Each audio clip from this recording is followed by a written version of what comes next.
the NFL season, and you know who kicks the season off? That would be America's team, and that's where we start. Micah versus Jones continues as there's been no forward progress in contract negotiations between Micah Parsons and the Dallas Cowboys. Jerry Jones was on Fox and Friends earlier this morning and was asked about the latest with Micah. Let's take a listen.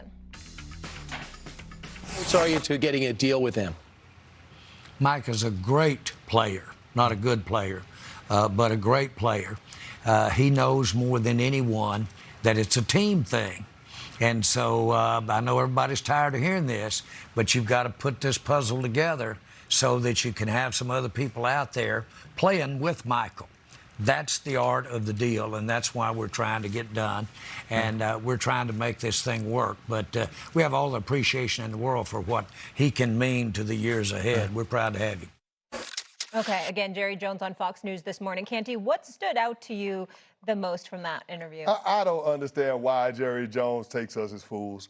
Jerry, we know what this is about. If you're trying to preserve cap space, you would have signed Micah at the beginning of this offseason before the edge rusher market got reset 3 times over. Or better yet, you would have signed Micah when he was first extension eligible last year when he was looking for a new deal, where it might have cost you $35, $36 million a year. Now you're talking about a number north of $41 million a year and him being the highest paid non-quarterback in NFL history. So when he has to talk about the depth and what it could potentially mean if you sign Micah to the deal that he's looking for and compromising what the team could be moving forward, he got to miss me all the way with that conversation, because that's not what drug this thing all the way out to the point that it's at right now. Okay, Mark. You know what? I've stopped listening to Jerry. I was very worried about this whole Micah Parsons situation. I was thinking there's no way. This is getting scary. Words like divorce are being thrown around. And I'm like, you know what? I started watching that Netflix series about the Cowboys. And so good. It's so good if you have not watched it. It's phenomenal.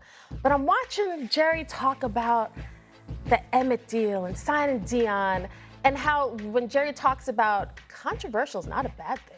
If anything in sports and business, it creates interest. And you know what? I'm feeling like this is gonna get done. I'm not worried anymore. You cannot trick me. I am not worried at all, because I think back to last season when I was in Cleveland and they're playing the Cowboys, and a couple hours or an hour before kickoff, news broke. Schefter broke the news of Dak, and I was like, you gotta be kidding me. This whole time we're talking all off season about this. And right at the buzzer, Jerry gets it done. So until week 1 comes and I do not see Micah standing there, I'm not giving Jerry anymore. I think this is all strategy. You want Micah's side to hear, like, we got a whole team. We got to pay everybody. I think this is all part of the negotiations. And until week 1 comes, I'm not going to worry about it. All right, Kimberly's not buying it. Mina, what's your take?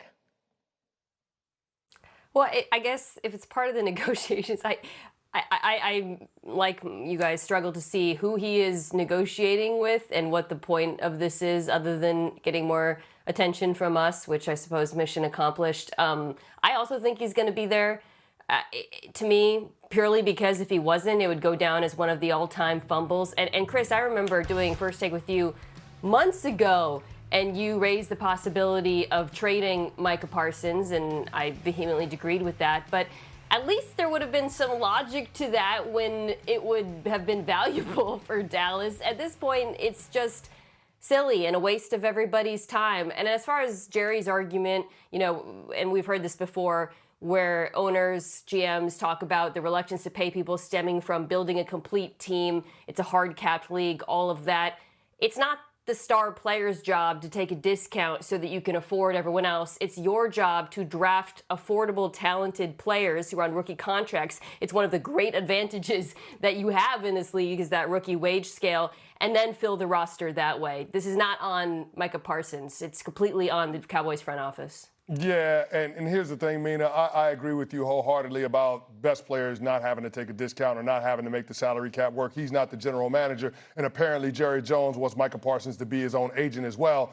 But the aspect of this that I think is concerning for Cowboys fans is what version of Micah Parsons you're going to get if, in fact, he's going to play in week one, knowing that they've been in training camp a month and the guy hasn't done more than a walkthrough, right? There is a ramp-up period in the NFL. There is an aspect of this where you want him to get acclimated to doing football movements. If you're going to play football, the best way to get ready for that is by practicing football and playing in preseason games. And Micah hasn't done any of that. And the last place that the Dallas Cowboys want to be is in a position where Micah Parsons goes out there week one, not acclimated to doing football movements, and it could potentially keep him out for an extended period of time this year. We saw it last year. It wasn't a pretty picture for that defense and the team as a whole. And that's the risk that the Dallas Cowboys have run by handling these Micah Parsons negotiations the way that they have. Potentially taking a huge toll on his body. Kimberly, so you think he's going to start week one? I think this will get done. If I am advising Micah, I don't think he should step on the field. But I do think when Jerry talked, when he was on Fox News, he said he is a great player. I know we can talk about Jerry Jones and we can say, you know, he's confusing, his logic doesn't seem to be there all the time as far as the negotiations. He's costing himself more money. But Jerry's not crazy. Like, unless I'm like, he's not crazy enough to botch this to the point of Micah wouldn't be on this team. I just don't see that happening. And when you talk to people around the league, like, they still expect, oh, week one, they kind of shrug their shoulders like, yeah, he'll be a Cowboy. I don't know what the future holds beyond, but I just can't imagine that Jerry would understand that Micah is such a premier player, historical numbers early in his career, and yet we'd be in a situation of why didn't he trade him? Like Mina was saying, like, Cece, you've been saying it would make more sense logically, but logic doesn't always run parallel with Jerry Jones's thought process. Like, I think it's about the attention. It is about how do we get more eyes on us? And in the end, if it costs me more money, it costs me more money, but the guys I want are still here. Mina, you think he starts week one? I do. You know, it's so rare for players to hold out. Maybe we saw, I think about Chris Jones week one, Kansas City sitting out. That's kind of the most recent example, I suppose. I still think a deal gets done, but that's me operating from the place of it would just be so stupid if it didn't, that it has to happen. But the other thing that, you know, Micah has working in his favor, aside from being one of the 3 best edge rushers in football, this defense is not good without him. There are holes at all 3 levels that have not been fixed, in my opinion. Defensive tackle remains an issue. Stopping the run, linebacker, huge question marks there. The cornerback room is incredibly injured. The case for this defense even being average or above rests entirely on them having a dominant pass rush. I like Donovan Ezeraku, who they drafted opposite him. You bring in Dante Fowler, you have good depth, but this does not work without Micah Parsons, and he must know that. All right, to be continued on that subject because we know it's not going anywhere. Let's get to our other major story, which has been the Bengals. No secret that the Bengals defense is their weakness and has not looked good this preseason. But head coach Zach Taylor isn't worried about how Cincy's looked thus far. Take a listen, ladies and gentlemen. We want to go out there and shut down every offense we play in the preseason and score a bunch of points on but an overreaction to 5 to 10 plays, you're not going to get that from me. I can promise you that. Okay, so while Taylor may not be concerned about the preseason, last year indicates there are legit concerns about Cincy's defense. There were 5 games last season. Cincinnati's defense allowed at least 35 points per game, second most in the NFL behind only the Panthers. Mina, after watching Burrow in the Bengals, what's your level of concern for them? Red alert. 9 out of 10 at least. I'm overreacting because of what you just said, which was this defense was awful last year. It'd be one thing if they looked bad in the preseason, but they were coming off of even an average season. Then we could say, well, they're figuring some stuff out, new coaching staff, new players in the lineup. They were bad, and they still look bad. And I struggle to see a pathway for them to get significantly better. Talk about Trey Hendrickson and the need to pay him and get him on the field. That's fine. Chris, you know this. Trey Henderson can't do anything if teams are putting up 6+ yards a clip on them and gashing them on the ground the way that the Washington Commanders did. I mean, the run defense in that game was jarring. Just major issues fitting the run at the first and second level of that defense. Trey Hendrickson isn't fixing that. maybe young players will develop by the end of the season. I think that's why they went out and got Al Golden from the coaching ranks. But I do not see this defense making significant improvement this year at all. Like Mina said, red alert, right? Because you understand how good this team could be. The Bengals, when you look at them, they have a quarterback and they got receivers. They have an offense that can win you a Super Bowl. But the defense continues to be the liability. And as Mina said, they haven't addressed it. You have a new defensive coordinator, but you have young players still. And what gets me about the Bengals is the Trey Hendrickson of it all.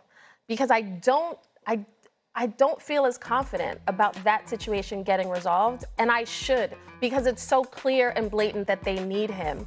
The Bengals front office for a while, all offseason, kind of felt like they're stuck on the value for this player, that position.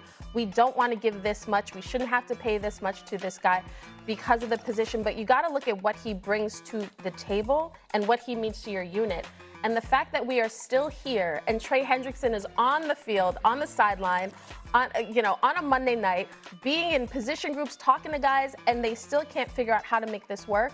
I just feel like Joe Burrow is so talented that is this going to be another season wasted? And I don't want to look at any of Joe Burrow's years as wasted, and that's my fear. Well, I'm operating under the assumption that the Trey Hendrickson deal is going to get done at some Are you confident it will? I'm confident that it will because they spent $70 million a year in wide receivers this offseason. If they're not signaling that they're going for it and they're trying to compete for a championship, I don't know what does. But here's where I come down with the Cincinnati Bengals at. If you believed in them enough last year that they could get to the playoffs despite having a bad defense, then you got to double down on them and believe in them this year because nothing has changed. They are the most one-dimensional team in all of football, and the strength of their team, the identity of their team, which is Joe Burrow in that offense, is incredibly unbalanced. So the one dimension that they do have is also one-dimensional. I don't know that there's a quarterback, a player in the NFL that has more pressure on them in terms of what they have to do week to week in order for their team to win than Joe Burrow. He has zero margin for error. When his team crosses midfield, he's got to get points. When they get in the red zone, he's got to get touchdowns, not settling for field goals. It's incredibly hard in terms of the hand that he's been dealt. But in no way, shape, or form do I feel like the Cincinnati Bengals are doing him a disservice because Joe Burrow was out here caping for his guys to get paid this offseason. So what I will say is this, year over year, the biggest change, the biggest improvement that I expect from the Cincinnati Bengals is for them to be better earlier in the season because of what they've done in the preseason and putting their quarterback out there and Joe Burrow prioritizing making sure they get out to a fast start. Before Mina jumps in, can I just get Christopher on this one point? Why are we understanding that it's not Micah Parsons' fault, it's not his responsibility to make all the pieces and make all the dollars and cents fit? But yet we're going to be mad at Joe Burrow for saying, hey, you know what? I'm pretty damn good.